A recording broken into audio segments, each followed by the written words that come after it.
சிவாலய தரிசனத்தின் போது என்னென்ன செய்யக்கூடாது அப்படிங்கிறத பற்றி இன்றைக்கி பார்க்கலாம். அதாவது தைலாபியங்கம் கிருதாபியங்கம் சிரசோ வேஷ்டனம் ததா அப்படிங்க. அதாவது நம்ம உடம்புல எண்ணெய் தேய்த்து கொண்டோ அல்லது நெய்யை பூசிக்கொண்டோ ஆலயத்துக்கு போகக்கூடாது.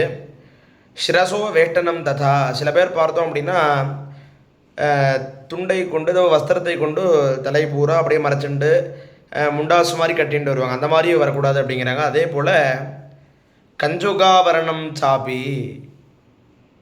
வர்ஜதே சிவமந்திரே அப்படிங்க. அதாவது கஞ்சுகாவரணம் அப்படின்னா நம்ம உடலை ஒரு சால்வை போன்ற வஸ்துக்களை கொண்டோ சட்டை போட்டுருக்கோம், அந்த சட்டையை கொண்டோ மறைக்கக்கூடாது அப்படிங்கிறாங்க ஆண்களுக்கு.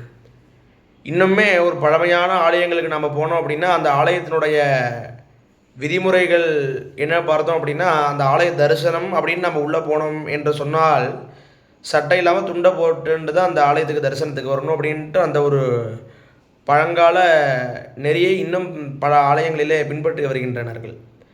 அதுபோல் கஞ்சுகாவரணம் சாப்பி பரஜஜேத் சிவமந்திரே, இவை அனைத்தையும் சிவமந்திரம் சிவாலயத்திலே தவிர்க்கப்பட வேண்டும் அப்படிங்கிற ஒரு விஷயத்தை நம்ம தெரிஞ்சுட்டோம். என்னென்ன அப்படின்னா, நம்ம உடம்பில் எண்ணெய் தேய்த்து கொண்டோ நெய்யை பூசிக்கொண்டோ கோவிலுக்கு போகக்கூடாது. அதே போல் கோவிலில் தலையை சுற்றி இந்த துண்டு வஸ்திரங்கள் எதுவும் இது பண்ணக்கூடாது. வட மாநிலங்களில் பண்ணுறாங்க அப்படின்னா அது அவர்களோட தேசாச்சாரம், அது அவர்களுடைய வழக்கமாக கருதப்படுகின்றது. ஆனால் பொதுப்படையாக கருத்து நம்ம பார்த்தோம் அப்படின்னா அந்த மாதிரி இது பண்ணக்கூடாது. நம்ம ஒரு சால்வை அது மாதிரியான வஸ்துக்களை கொண்டு உடம்பு பூரா அப்படி நம்ம போத்திக்கக்கூடாது அப்படிங்கிற ஒரு விஷயம். உடம்பு பூரா சுற்றிட்டு போகக்கூடாது அப்படிங்கிற ஒரு விஷயத்தை இன்றைக்கி நாம் தெரிஞ்ச வர்ஜயேத் சிவமந்திரி அனைத்தையும் சிவ ஆலயத்தில் தவிர்க்கப்பட வேண்டும் அப்படிங்கிற ஒரு விஷயத்தை நாம் தெரிஞ்சுட்டோம். நமஸ்காரம்.